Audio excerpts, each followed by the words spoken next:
our main goal. So we are not here right now just to have fun or to play, but rather we are here to be reminded of this message as well.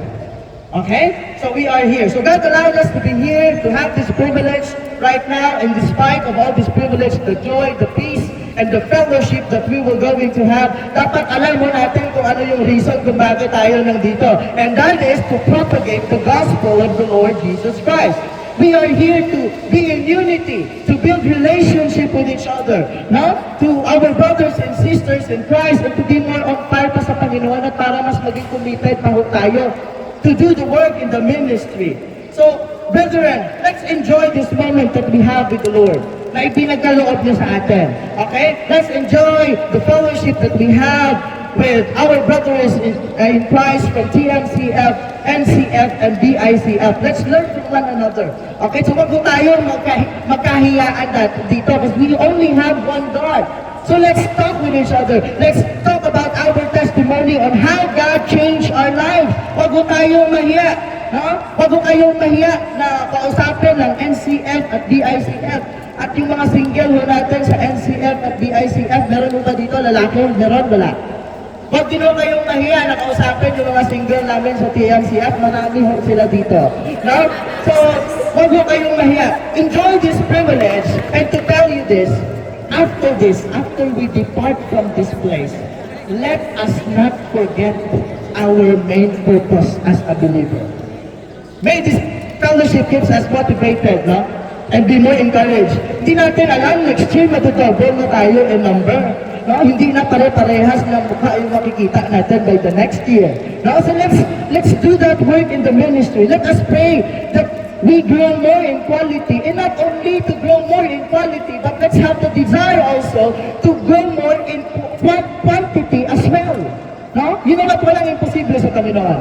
As long as we will give all of it for His glory and honor alone. Ngayon ang question na ating sasagutin ngayong umaga nito. The question that we will be answering, and this won't take long. This is just only to remind us, bago ho tayo makipaglaro sa isa't isa. Bago ho natin i-enjoy lahat ng privileges na meron tayo. Let's be reminded of this question.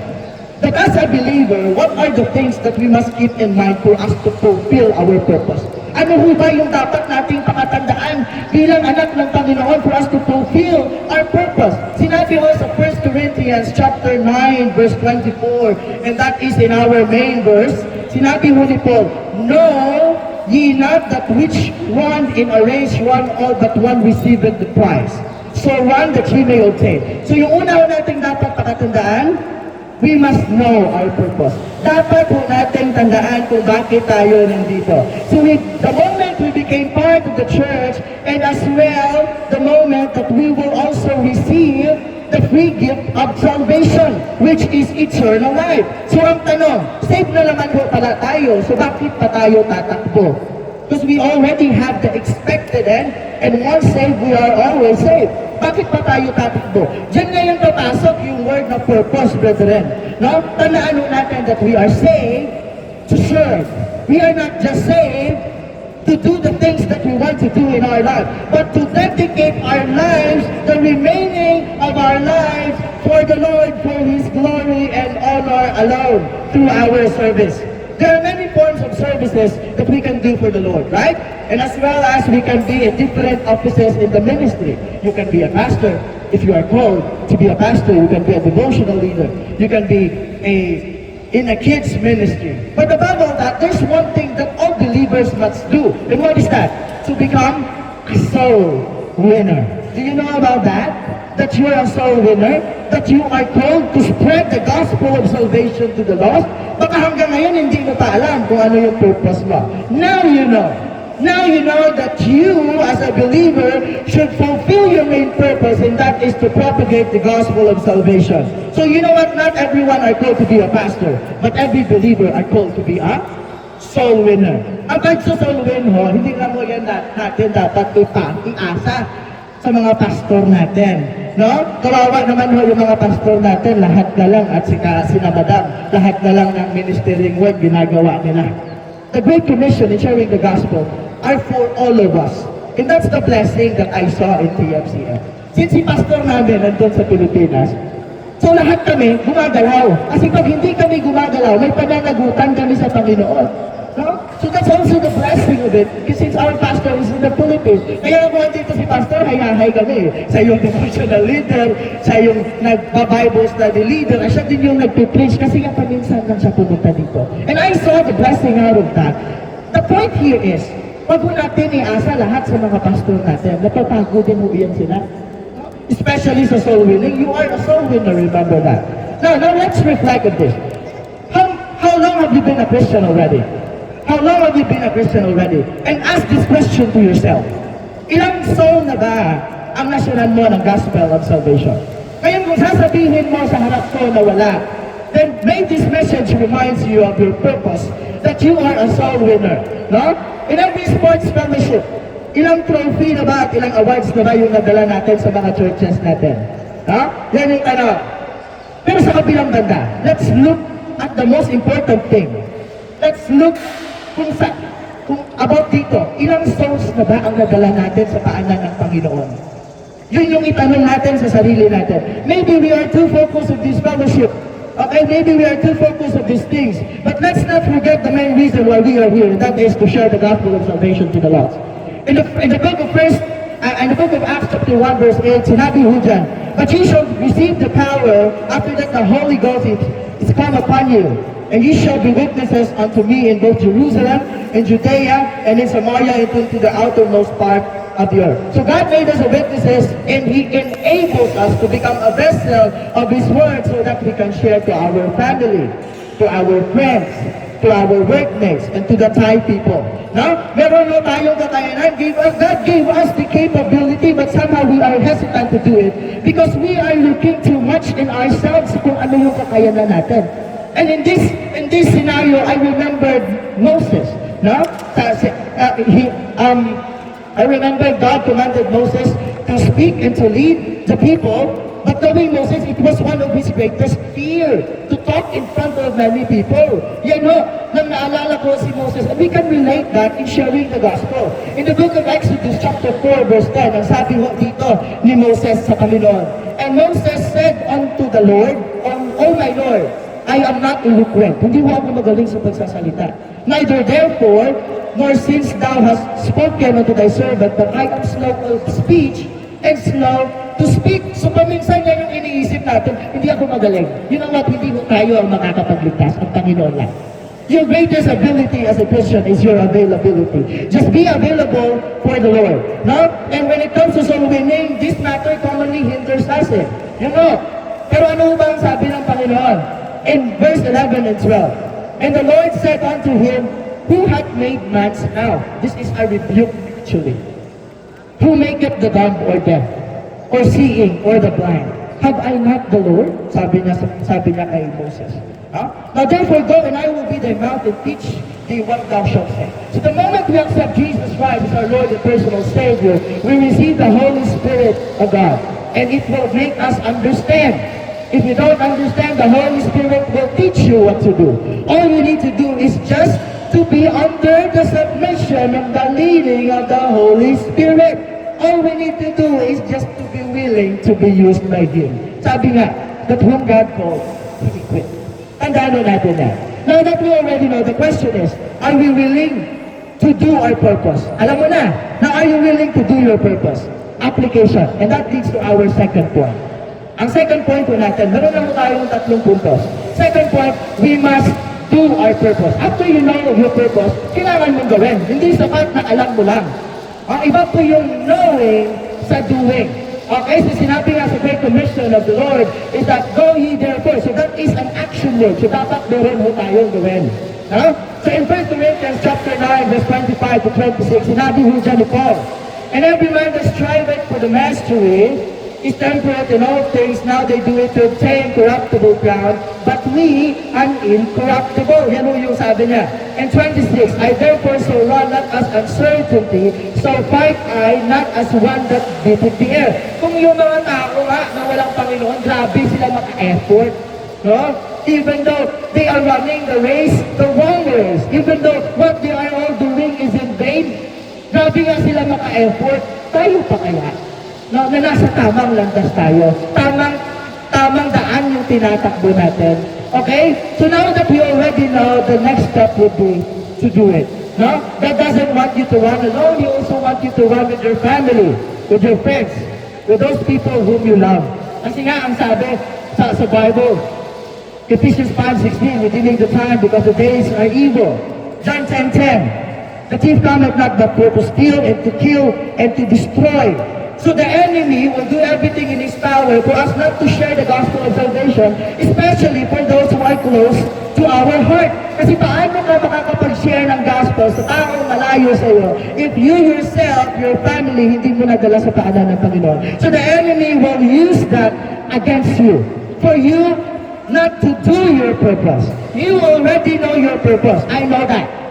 But the question is, are you doing it? Do you do it for the Lord? Okay? So for us to be willingly do God's will, mahirap sa kasi. But nothing is really impossible sa Panginoon. So for us to really do God's will, there is this one thing that we must know about. Huh? Ito ang pinaka-importante about soul winning. Compassion for the lost.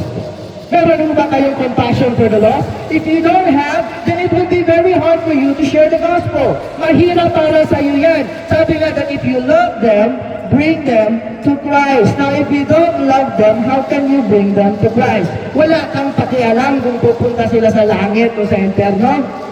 No? Ang sarap-sarap ng laro mo dito, pero yung pamilya mo, hindi mo pa nasira ng gospel. Redeeming the time because the days are evil. You don't know when the hour cometh. No, so let's have this motivation right now. Set aside those play. And let's look at this word purpose para sa atin. Baka nakakalimutan na ho natin. No, baka nakakalimutan na ho natin. So God gave you this perfect time to share.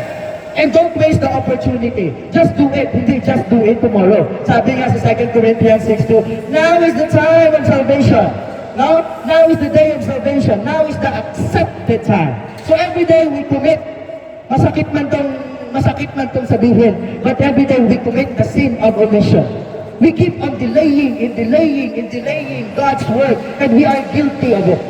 We know, but we don't do. Kasi masyado tayo nagpapakabisi dito sa mundo. Sa mga bagay na nandito sa mundo. Now let's continually pray that God will put in the desire in our hearts to do. No? Kasi kung tayo lang, hindi naman natin magagawa. So even if they reject the gospel, kasi hindi naman natin yan nagtitigilan, no? Hindi naman natin control yan. No? It's a personal relationship between that person and God. So hindi natin kayang kontrolin yan. All we need to do is just to be used by God willingly. Now, if that person will reject the gospel of salvation, well, at least you did it. No? Ginawa mo para sa Panginoon. No, kasi paminsan, hindi rin natin maiiwasan talaga. So in book of 1 Corinthians 1:18, sinabi ho dyan, for the preaching of the cross is to them that perish foolishness.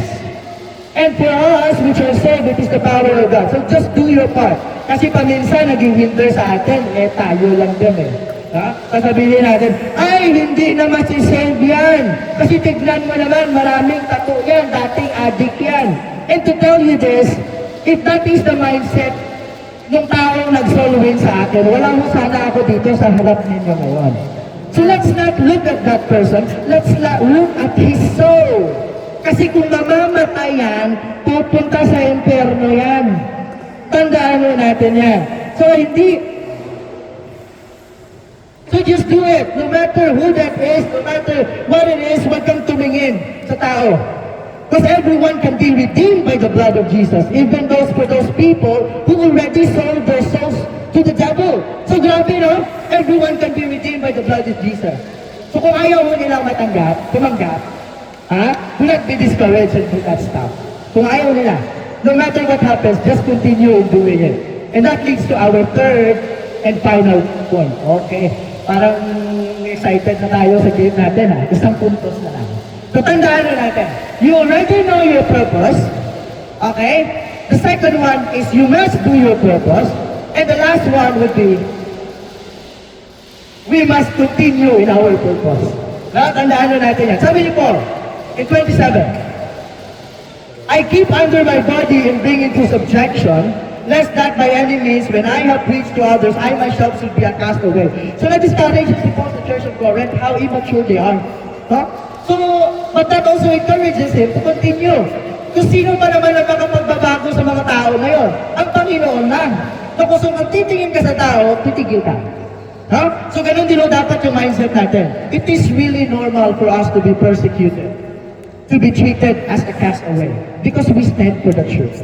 But as a servant of the Lord Jesus Christ, as a servant of the gospel, let us remember these things, that we must be willing to suffer for Christ, just like the Apostle Paul. In 1 Corinthians 9:17, sinabi niya, sabi ni Paul, for if I do this willingly, I have a reward. But if against my will, the dispensation of the gospel is committed unto me. So if we don't share the gospel willingly, it would be hard for us to continue. Dapat nandyan yung willingness sa heart natin. You cannot obey God without even having the willingness in your heart. So it is God's mandate for us to continue, just like Paul.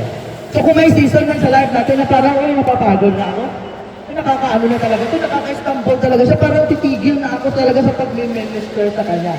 So wag mo natin yung hayaan na nangyari na.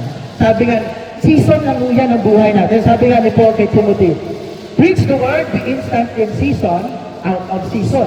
Yan ho yung sabi niya. So hindi porket nasa down point ka ng buhay mo, hihinto ka rin. Tandaan natin that sometimes, God is using these circumstances sa buhay natin to fulfill His main purpose. And me personally, just a testimony, I've been praying for my family, for myself to be used to my family. At nakadalawang uwi na ako sa Pilipinas. Hindi pa ako nakashare ng gospel sa pamilya ko. The second time na umuwi ako, 7 months ako sa Pilipinas, ni isa wala ho ako na-share. Okay? Pero sa pangatlong uwi ko last December lang, God gave me the biggest trial in my life as a Christian.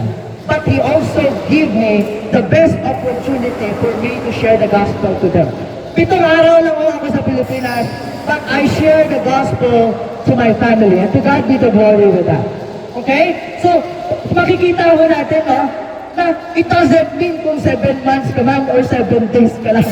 So, it doesn't mean. The most important thing is your willingness to share. Kasi nga kahit 10 taon ka pa, kung wala kang willingness na mag-share ng salita ng Panginoon, you will never do that. Okay? So, tandaan ho natin yan. So, nakikita ho natin. Sabi nga ni Paul, if I do this willingly, I have my reward. Now, that is my reward. I have the peace in my heart that I already share the gospel to my family. Now, as we relate this in running the race, it will also really require a lot of patience and perseverance. Tandaan mo natin yan. No? It will require a lot of that. Okay? At dapat habaan pa po natin yung pasensya natin. No? Because if not, we will surely stop. So we have a long way to run. Tandaan mo natin yan. So let's not waste our energy, our time and effort to those things that hindi naman mo nakakatulong sa atin spiritually. Instead of wasting the time to those things that you cannot even control, spend your time to the things that you can control, especially yourself. No? So paminsan, nadi-discourage tayo, nadi-disappoint tayo, no, dahil hindi na gustong tumanggap sa Panginoon. Dahil gusto talaga natin silang tumanggap sa Panginoon, napuprostrate tayo. Okay? Sometimes we want immediate result. You know what? Sharing the gospel also requires ministering work. No? At kung wala kang patience at kung hindi ka mag-persevere, it would be hard for you to minister. Sabi nga ni Paul in 1 Corinthians 9:19-20, malapit na ho tayong matapos. Makakapaglaro ho tayo. Now, so for though I be free from all men, sabi niya, yet I have made myself servant unto all, that I might gain more, sabi ni Paul. And unto the Jews I became Jew, and that might gain the Jew to them that are under the law, as under the law, that I might gain them that are under the law. So makikita ho natin dito, yung heart ni Paul as a minister, no? When it comes to ministering, kung paano niya dininay yung sarili niya for the sake of the gospel. Sabi niya, yet I have made myself servant of all. And that's ministering, brethren. Humble yourself and minister that person because you want to bring that person in the Lord. So ganun din tayo, no? Habaan mo natin yung patience natin. Okay? If they are not yet ready to receive the gospel, then just continue at huwag tumigil sa pag-minister. Huwag ma-disappoint. But also, don't just use your time and effort sa tao lang na yan. There are more souls to be saved. Nasa 8 billion na yung population natin ngayon. So do not focus yourself in just that one person and be frustrated kasi gusto mo talaga na tumanggap yung tao na yan. Now, if they don't accept Jesus, maybe it's not yet time for them. Just continually minister them. Now, so shake the, sabi nga sa Bible, shake the dust out of your feet, no? And find another person to share the gospel. So it doesn't mean, then also na marami na ako na solving, pahinga na ako, sila naman. No. No? What's the main reason why the Lord still wants us to continually live is for us to continually share the gospel. You don't stop. Hindi porket ang dami mo nang nadala sa paanan ng Panginoon, you stop. Kasi nga sasabihin mo sila naman. You know what? It is our personal accountability sa Panginoon. If you have the desire, it is between you and God. And if you don't do that, if you have the burden, it is between you and Him. If you don't do that, it is your accountability to Him. It doesn't mean na may desire ka, Lord, sila naman, bigay mo naman yung desire sa kanila kasi ako madami na. Nasa 30 na, nasa 40 na yun na solving ko para sa'yo. Enough is not enough. Ha? Hindi mo po pwede yun. Do not stop. Do not stop because the main reason bakit ka napupuhay ngayon is for you to share the gospel of salvation. God is allowing you to continually live because of that. So let's remember the things. Know, do, and continue with your purpose. So bahala na matalo ng tayo sa volleyball at sa basketball ngayon. Ha? Ang importante, maipanalo. May maipanalo tayong soul at madala natin sa paanan ng Panginoon. So the challenge of this message this morning, let's enjoy this privilege to be with our brethren and let's play this with joy in our heart. Enjoy natin. And after this, let's be motivated to continually live according to our purpose. And that is to share the gospel of salvation to the lost. Let us strive not only to grow in quality, but let us pray that God will put the desire in our hearts to grow in quantity as well. No? That next year, hindi lang tayo yung nakikita dito. May dagdag. I am a part of it. If no one shared the gospel to me last 2019, wala ho sana ako dito ngayon. No? So let's enjoy and let's make this message reminds us. Kalmahan lang po natin yung play. No? Kalmahan lang yung play. Doon tayo mag-all out sa purpose. May I request everyone to please stand.